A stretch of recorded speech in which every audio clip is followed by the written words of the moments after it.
अस्सलाम वालेकुम वरहमतुल्लाहि वबरकातुहू। अज़ीज़ों दोस्तों, आज की इस वीडियो में हम बात करेंगे उर्दू अदब के चंद अहम नज़्म के इस्तिलाहात जो आपके एग्ज़ाम के लिए बहुत ही अहम है। आप इन सारी चीज़ों को बहुत गौर से सुने, देखें। अगर हो सकता है आप उन चीज़ों को देखे होंगे, उसका मुसाबका हुआ होगा, तो एक बार आप सुन लेंगे। एक बार पूरी वीडियो को अगर ज़रूर देख लेंगे तो यकीनन मज़ा आ जाएगा और बहुत ही आपका फ़ायदा होने वाला है। तो चलिए शुरू करते हैं वीडियो को। पहला है हमारा मतला। मतला की तारीफ़। मतला किसे कहते हैं? मतला तुलू होने की जगह। मतला के लुग़वी माना तुलू होने की जगह। और किसी भी गज़ल में पहले शेर को कहते हैं। किसी भी गज़ल के पहले शेर को हम क्या कहते हैं? किसी भी गज़ल के पहले शेर को हम मतला कहते हैं, जिसके दोनों मिसरे हम काफ़िए और हम रदीफ़ होते हैं। एक आता है मतला और दूसरा आता है मक्ता। अब मतला और मक्ता नॉर्मली याद करने में दोस्तों बहुत ज़्यादा परेशानी होती है कि मक्ता किसे कहते हैं, मतला किसे कहते हैं। याद तो रहता है दोनों की तारीफ़ है, लेकिन भूल जाते हैं कि मक्ता कौन पहले आता है, मक्ता आता है, मतला आता है। तो मीम के बाद तो पहले आता है या बाद में, पहले आपको ये देखना ज़रूरी है। तो मीम के बाद तो पहले आता है, फर्स्ट में आता है। और मीम के बाद काफ क्या आता है? बाद में आता है। मीम के बाद काफ किस में आता है? बाद में आता है, सेकंड नंबर। तो मक्ता पहले हुआ या मतला? तो पता ये चला कि कौन सा सही पहले हुआ, मतला पहले हुआ। तो इसका मतलब है कि शेर के पहले, मतलब किसी भी गज़ल में पहले शेर को हम क्या कहते हैं? मक्ता कहते हैं। अब यहाँ पे थोड़ा सा टेंशन बढ़ा रहा है कि शेर किसको कहते हैं और काफिया किसको कहते हैं, रदीफ किसे कहते हैं। तो आइए जानते हैं। कहते दिले नादा तुझे क्या हुआ, आखिर इस दर्द की दवा क्या है। आखिर इस दर्द की दवा क्या है। यहाँ से दिले नादा तुझे क्या हुआ, यहाँ से लेकर के यहाँ तक के एक मिसरा कहते हैं। क्या कहते हैं दोस्तों? एक मिसरा कहते हैं। और जहाँ तक बात है शेर, यहाँ से लेकर के यहाँ तक को एक शेर कहते हैं, यानी कंप्लीट ये क्या हुआ, एक शेर हो गया। उसके बाद कह रहे हैं कि दोनों मिसरे, जिसके दोनों मिसरे हम काफिया, क्या कह रहे हैं? अब काफिया, काफिया का मतलब होता है क्या? हम वज़न, वो हम वज़न अल्फाज जो दोनों के आवाज़ क्या हो, सेम हो। तो यहाँ पे दिले नादा जैसे हुआ और यहाँ पे दवा, दोनों में हम वज़न है और हम आवाज़ भी है। क्या?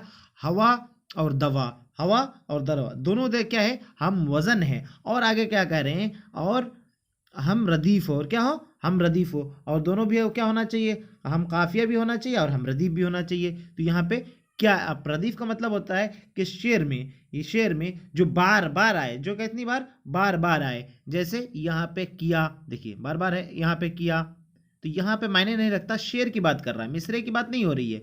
यहाँ पे वो अलग बात है, लेकिन जो मेन पॉइंट है आपको यहाँ देखना पड़ेगा। कहाँ पे? यहाँ पे ये किया जो आप देख रहे हैं यहाँ पे, तो यहाँ पे किया बार बार आया। उसके बाद फिर आप देख रहे हैं कि यहाँ पे भी क्या है? किया बार बार आया। यहाँ पे भी किया है, यहाँ पे भी किया है, यहाँ पे भी किया है, कंप्लीटली आता जा रहा है। तो इसका मतलब ये क्या है? रदीफ के हैं। क्या है? रदीफ। तो चलिए, हम अभी सुन रहे थे, समझ रहे थे किसको? मतला को समझ रहे थे। तो मतला तो आई होप समझ गए होंगे आप लोग। और हुस्न मतला, आप जानते हैं हुस्न मतला, मतला के फौरन आने वाले शेर को कहते हैं हुस्न मतला। किसे कहते हैं? मतला के फौरन बाद आने वाले शेर को हम कहते हैं, उसे ज़ैब मतला भी कहते हैं। मतला के फौरन बाद आने वाले, कब का?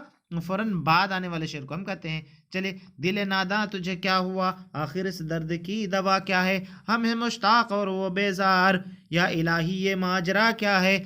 मैं भी मुंह में ज़बान रखता हूँ, काश पूछो कि मदा क्या है। जबकि तुझ बिन नहीं कोई मौजूद, फिर ये हंगामा ए खुदा क्या है। मैंने माना कि कुछ नहीं गालिब, मुफ्त हाथ आए तो बुरा क्या है। यहाँ पे एक चीज़ और समझने की ज़रूरत है, और एक चीज़ समझने का है। यहाँ जो गालिब देख रहे हैं ना, ये गालिब क्या है? और इसका तो गालिब तो नाम नहीं है, असदुल्ला खां गालिब। गालिब का पूरा नाम क्या है? असदुल्ला खां गालिब। मिर्ज़ा नौशा वगैरह, दबीरुल मुल्क, जंग शाही, वो तो अलग बात है। तो गालिब यहाँ पे तखल्लुस है। क्या है? तखल्लुस। अब तखल्लुस कहते कहते कहते किसको है ना? आइए जानते हैं, उसको भी जानेंगे। जिसमें शायर अपना नाम इस्तेमाल करते हैं। तखल्लुस किसको कहते हैं? जिसमें शायर अपना नाम इस्तेमाल करता हो। तो गालिब क्या है? तखल्लुस है। गालिब ने अपना नाम इस्तेमाल किया तो इसको हम क्या कहेंगे? तखल्लुस कहेंगे। तो चलिए शुरू करते हैं। अब आए हैं मतला के बाद, अब आते हैं मक्ता की तारीफ किसे कहते हैं। मक्ता की तारीफ आपको हम पहले ही बता चुके थे कि मीम के बाद अगर तो आए तो वो क्या होगा? पहले होता है। लेकिन मीम के बाद अगर काप आए तो वो क्या होता है? बाद में होता है। कब होता है दोस्तों? बाद में होता है। तो मक्ता के लुग़वी माना कता करने के हैं। क्या करने के हैं? यहाँ डबल हो गया, एरर हो गया। मक्ता مقطع کے لغوی معنی کیا کرنے کے ہیں؟ قطع کرنے کے ہیں۔ اصطلاح میں کسی غزل یا قصیدہ کا وہ آخری شعر جس میں شاعر اپنا نام استعمال کرتا ہو اسے مقطع کہتے ہیں۔ جس میں بھی شاعر اپنا نام استعمال کرتا ہو اس میں اسے ہم کیا کہتے ہیں؟ مقطع کہتے ہیں۔ تو آپ نے دیکھ لیا، تو مقطع کسے کہیں گے ہم؟ مطلب تو ہم سمجھ گئے نا کہ یہاں پہ دل نادا تجھے کیا ہوا، یہاں سے لے کر کے یہاں تک ہم کیا کہیں گے؟ مطلع کہیں گے، یعنی طلوع ہونے کی جگہ۔ اور مقطع کسے کہیں گے؟ یہاں سے لے کر کے میں نے مانا کہ کچھ نہیں غالب مفت ہاتھ آئے تو برا کیا ہے، یہ ہمارا کیا ہو گیا؟ مقطع ہو گیا دوستو۔ چلیے آگے جانتے ہیں کہ قافیہ کی تعریف۔ قافیہ کے لغوی معنی پیچھے آنے والے کے ہیں، اور وہ ہم وزن اور ہم آواز الفاظ جو شعر کے اخیر میں لیکن ردیف سے پہلے آتے ہو۔ کب؟ شعر کے اخیر میں آتا ہو لیکن ردیف سے پہلے آتا ہے۔ جیسے دل نادا تجھے کیا ہوا، دل نادا تجھے کیا ہوا، یہاں پہ وہاں پہ کیا آیا؟ ہوا۔ آخر اس درد کی دوا کیا ہے؟ تو سمجھ گئے ہو؟ تو ہوا دوا، وہاں پہ جو کیا آپ کا قافیہ ہے۔ اب آتے ہیں ردیف۔ ردیف کے لغوی معنی پیچھے سوار ہونے کے ہیں۔ ردیف کے لغوی معنی کیا ہوتے ہیں؟ پیچھے سوار ہونے کے۔ عروج کی اصطلاح میں اس لفظ کو کہتے ہیں جو شعر یا مصرعے کے آخر میں بار بار آتا ہو۔ جو شعر یا مصرعے کے آخر میں کیا ہوتا ہے؟ بار بار آتا ہے۔ جیسے وہاں پہ ہم نے دیکھا کیا ہے، کیا دیکھا آپ نے؟ کیا ہے آ رہا تھا نا دوستو، تو یہ کیا ہے جو بار بار آ رہا ہے تو اسے ہم ردیف کہتے ہیں۔ تو چلیے آئیے آپ جانتے ہیں غزل کو۔ آئیے مزہ آئے گا سیشن کا۔ ایک بار اچھا لگے تو لائک کر دیجیے، اپنے دوستوں یاروں کے ساتھ شیئر کر دیجیے، چینل پہ نئے ہیں تو چینل کو سبسکرائب ضرور کر دیجیے۔ آئیے جانتے ہیں کہ غزل کسے کہتے ہیں۔ اب آئی مزہ، اب آئے گی مزہ۔ کو غزل کے لغوی معنی عورتوں سے بات کرنا۔ غزل کے لغوی معنی کیا ہے؟ عورتوں سے بات کرنا یا معشوق سے گفتگو کرنا۔ عورت سے یا تو بات کرنا یا تو معشوق سے گفتگو کرنا۔ اصطلاح میں غزل سے مراد وہ صنف نظم ہے جس کا ہر ایک شعر الگ مضمون کا حامل ہو، یعنی اس میں ایک شعر، آپ نے شعر کو سمجھ گیا، مصرع بھی سمجھ گیا، کس شعر کو بھی سمجھ گیا، تو ہر ایک شعر میں جو ہے الگ مضمون کا کیا ہو؟ الگ مضمون کا حامل ہو، اور اس میں عشق عاشقی کی بات بیان ہو۔ چلیے جانتے ہیں اب جو ہے بیت الغزل کی تعریف۔ یہ دیکھیں آپ کے لیے زیادہ امپورٹنٹ نہیں ہے لیکن سمجھ جائیے، غزل کے سب سے بہترین شعر کو ہم بیت الغزل بھی کہتے ہیں۔ کیا کہتے ہیں؟ بیت الغزل۔ قصیدے کی تعریف۔ قصیدہ کے لغوی معنی سطر کے ہیں۔ قصیدے کسے کہتے ہیں؟ قصیدہ کے لغوی معنی سطر کے ہیں۔ کس کے؟ سطر یعنی لائن کے ہیں۔ آئیے جانتے ہیں اور اصطلاح شاعری میں کس میں؟ اور اصطلاح شاعری میں اس نظم کو کہتے ہیں جس میں مدح، عزم و نصیحت و حکایت و شکایت موضوع ہو۔ یعنی اصطلاح شاعری میں اس نظم کو کہتے ہیں جس میں مداح کیا ہو، کسی کی جو ہے کیا ہو، مداح ہو، یعنی کسی کی تعریف بیان کی جائے، یا پھر کوئی نصیحت ہو، کیا ہو، کوئی نصیحت یعنی پند نصیحت، یعنی کسی کو کوئی ایسی بات کہنا جس سے اسے نصیحت پہنچے، اور حکایات یا کہانی یا شکایات یہ ساری چیزیں بیان کی جائے۔ حکایت مطلب قصے کہانی۔ قصیدے کے دونوں مصرے ہم قافیہ اور ہم ردیف ہوتے ہیں۔ قصیدہ کا جو دونوں قصہ ہوتا ہے، مصرع ہوتا ہے، ہم قافیہ اور ہم ردیف ہوتا ہے، اور مصرع قافیہ اور ردیف تو ہم آلریڈی آپ کو بتا چکے ہیں۔ اب اگلا جانتے ہیں تشبیب۔ تشبیب بہت امپورٹنٹ آپ کے لیے کہ تشبیب کی تعریف۔ تشبیب کسے کہتے ہیں؟ قصیدے کا پہلا جز تمہید ہے جسے تشبیب کہتے ہیں۔ تمہید کا نام ہی کیا ہے؟ تشبیب ہے۔ یہ شباب سے مشتق ہے۔ کس سے؟ شباب۔ یہ کس سے مشتق ہے؟ شباب سے، جس میں تمہید اور حسن و عشق یا بہار یا کیفیت یا کوئی اور مضمون باندھا جاتا ہو۔ کیا؟ اور کوئی مضمون اس میں باندھا جاتا ہو۔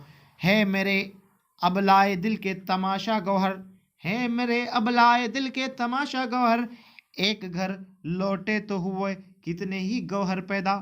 ایک گھر لوٹے تو نہ جانے کتنے گوہر پیدا ہو گئے۔ اب آئیے جانتے ہیں مدح کی تعریف۔ کس کی؟ مدح کی تعریف۔ مدح میں شاعر اپنے محبوب کی تعریف و توصیف بیان کرتا ہے۔ شاعر میں مدح کا مطلب کیا ہوتا ہے؟ اپنے محبوب، مدح سرائی کہتے ہیں نا، مدح سرائی کی، تو مدح میں شاعر اپنے محبوب کی تعریف و توصیف بیان کرتا ہے۔ اس حصے میں شاعر کا طرز تخاطب شاعرانہ اور غیر معمولی اور متاثر کن ہوتا ہے۔ کبھی کبھی یہ غار ہیں کہ منزل کو چھو لیتی ہے، और ये कभी जो है कभी कभी क्या होता है, मंजिल को छू लेती है पूरा। मसनवी की तारीफ, मसनवी लफ्ज़ रसा लफ्ज़ सना से बना है। कौन सा लफ्ज़ से? लफ्ज़ सना से बना है, जिसके माना दो के हैं। किसके माना? दो के हैं। इस्तिलाह में उस नज़्म को कहते हैं जिसके शेर में दोनों मिसरे हम काफिया और बराबर, और दूसरे शेर में काफिया को बदल दिया जाए, और दूसरे शेर में क्या होता है, काफिया को बदल दिया जाता है। आइए जानते हैं, समझते हैं मसनवी किसको कहते हैं। पहले, फले और फूलेगा भारत का बाग, फले और फूलेगा भारत का बाग, जलाएंगे हर एक घर में घी के चिराग, पहनाएंगे बच्चों को दरख्ते हरीर, हिमालय से लाएंगे हम जुए तीर। तो मसनवी की तारीफ यहाँ क्या बोला जा रहा है? मसनवी की तारीफ। मसनवी लफ्ज़ सना से, किससे? लफ्ज़ सना से मस्का है, जिसके माना दो के हैं। मसनवी का मतलब दो, रुबाई का मतलब चार, और कसीदे में किसी की चीज़ की जो है क्या मदासराई की जाती है। कहते हैं कि जिसके दोनों मिसरे हम काफिया हो, दोनों मिसरे क्या हो? हम काफिया हो। जैसे बाग, चिराग, उसके बाद फिर दोनों हम काफिया हो, और हर दूसरे शेर में काफिया को बदल दिया जाए। यहाँ पे बाग आपने देखा ना, यहाँ पे चिराग देखा। दूसरे शेर में देखें, पहनाएंगे बच्चों को रखते हरीर, हिमालय से लाएंगे हम जुए तीर। यहाँ पे आपको देखना है, यहाँ पे हरीर और यहाँ पे तीर, देखिए दोनों हम वजन है और हम सूत है ना, तो इसीलिए हम इसको हम वजन और हम सूत अल्फाज को हम क्या कहते हैं? काफिया कहते हैं। यहाँ पे चिराग और यहाँ पे बाग, आप देख रहे हैं, है ना। तो चलिए आगे जानते हैं। मसनवी को अच्छी तरीके से समझ गया, गलती नहीं होगी मेरे ख्याल से। अब रुबाई, रुबाई के लग़वी माना चार के हैं। रुबाई किसे कहते हैं? जिसके माना चार होते हैं। रुबाई वाहिद, इस्नान, सलासा, अरबा, खमसा, सित्ता, सबा, समानिया, इस तरह से आते हैं ना। तो रुबाई के माना क्या है? चार है। इस्तिलाह में रुबाई उस नज़्म को कहते हैं जो सिर्फ चार मिसरों पर मुश्तमल होता है, जो किसमें? चार मिसरों पर मुश्तमल होता है, जिसमें सिर्फ चार ही मिसरे हों। चार मिसरा तो आप समझ गए ना। एक शेर में कितने मिसरे होते हैं? एक शेर में दो मिसरे होते हैं, एक शेर में दो मिसरे होते हैं। जैसा कि यहाँ से लेकर के यहाँ तक आप क्या कह सकते हैं जी? फलेगा फूलेगा भारत का बाग, जलाएंगे हर एक घर में घी के चिराग। ये क्या है? यहाँ से लेकर एक मिसरा है, और यहाँ से लेकर के यहाँ तक पूरा क्या हो गया आपका? एक शेर है। तो चलिए जानते हैं, रुबाई को समझते हैं। रुबाई तो ये तो समझ गए रुबाई को आप अच्छी तरीके से। और मरसिया की तारीफ, मरसिया अरबी ज़बान का लफ्ज़ सना से बना है। किससे? मरसिया सना से बना है, ना रसा से बना। ओके सॉरी, यहाँ पे क्या होना चाहिए? रसा होना चाहिए। किससे? रसा से बना है। किससे? रसा से बना है, जिसके माना रोने और मातम करने के। किसके? रोने और मातम करने के। इस्तिलाह में मरसिया उस नज़्म को कहते हैं जिसमें मरने वालों के औसाफ बयान किए जाए, जिसमें मरने वालों के औसाफ या खूबी खराबी बयान की जाए, और उसके मौत और उसके मौत के रंज व गम का इजहार किया जाता है।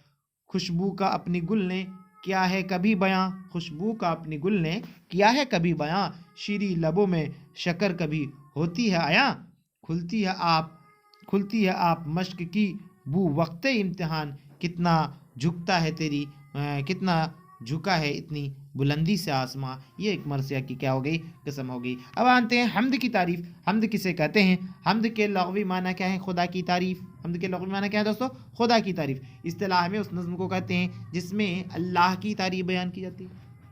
किस नज़्म को कहते हैं दोस्तों?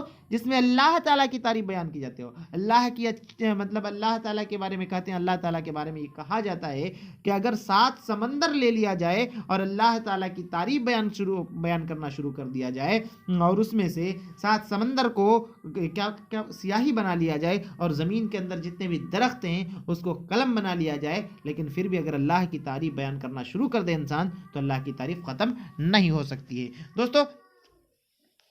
आगे है मुनाजात की तारीफ। किसकी तारीफ? मुनाजात की तारीफ। यानी मुनाजात हम किसको कहते हैं? मुनाजात में उस नज़्म को कहते हैं जिसमें अल्लाह से मदद मांगते हैं। अल्लाह से क्या करते हैं? हम तो मुनाजात। मुनाजात में क्या होता है? अल्लाह से मदद मांगते हैं और तौबा और माफ़ी पेश करते हैं। किससे? अल्लाह के सामने तौबा भी पेश करते हैं और माफ़ी भी पेश करते हैं।